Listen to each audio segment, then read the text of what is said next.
In the previous video, we learned why buried objects appear as hyperbolas in ground-penetrating radar data.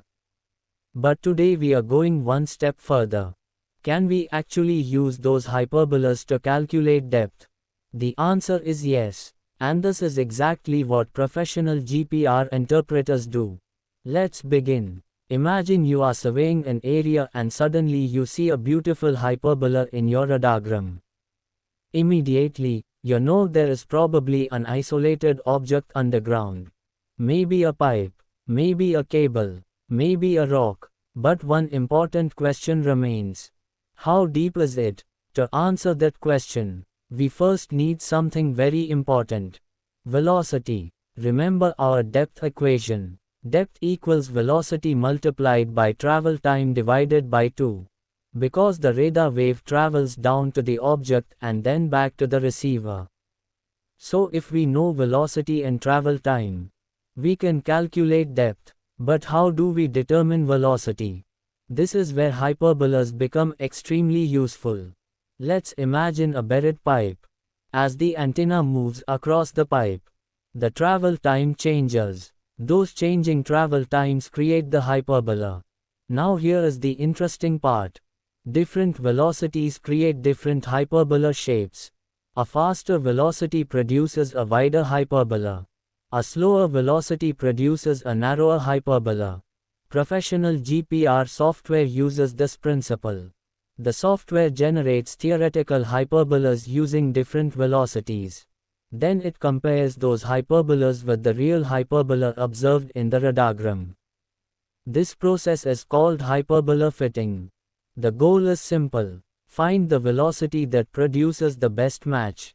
Once the software finds the correct velocity, we can calculate depth much more accurately.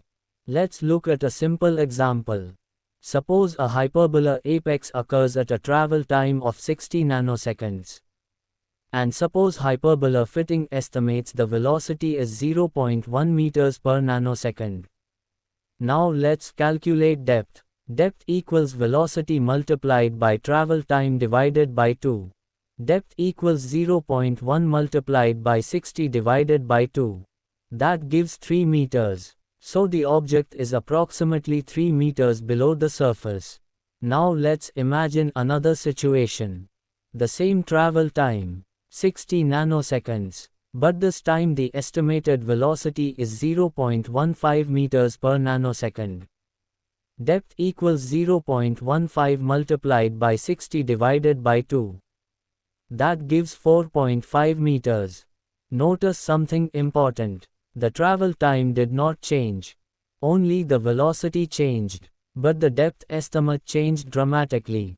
This is exactly why velocity estimation is so important in GPR interpretation. Now here is a mistake many beginners make. They assume one velocity value for the entire survey area.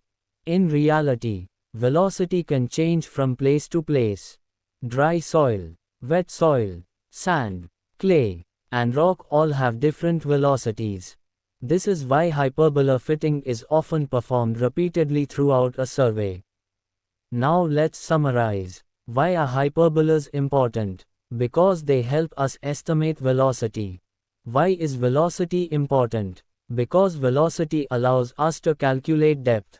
And accurate depth estimation is one of the most important goals of every GPR survey. In the next video, we are going to learn another critical topic. How antenna frequency affects resolution and penetration depth. And that single decision can determine whether your survey succeeds or fails. See you in the next video.